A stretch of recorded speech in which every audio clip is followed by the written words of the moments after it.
کسی کو غلط فہمی ہے تو میں دوبارہ یہ کہتا ہوں کہ پاکستان میں عدم استحکام عمران خان کو دور کرنے سے، الگ کرنے سے ختم نہیں ہو سکتا۔ اگر استحکام لانا ہے تو الیکشن کروانے ہوں گے، اور اس ملک کی معیشت جس جگہ پہنچ چکی ہے، میں نہیں کہہ رہا، وزراء کہہ رہے ہیں کہ تنخواہوں، سفارت خانوں کے پاس پیسے نہیں ہیں۔ مجھے سفراء نے کہا جی کہ یہاں ایسے حالات ہیں کہ ہم کام نہیں کر سکتے۔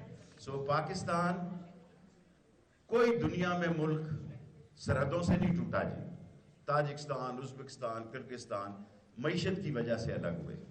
پاکستان کو اندر سے خطرہ ہے، پاکستان کی عظیم افواج ہے، اس کو سرحدوں سے خطرہ نہیں ہے، لیکن پاکستان کی معاشی استحکام بھی پاکستان کے اداروں اور پاکستان کی فوج کی ذمہ داری ہے، کیونکہ معاشی استحکام ہوگا، معیشت ہوگی تو یہ سارے ادارے بھی اور خوش اسلوبی سے چلیں گے۔ اور میری ساری نظر اب اللہ کے بعد سپریم کورٹ پہ ہے، اور سپریم کورٹ ان سب چوروں پہ، اور جو عوام کی دولت لوٹے اس کے لیے سزائے موت مقرر ہونی چاہیے۔ اسٹار نیوز جیو پاکستان کے لیے۔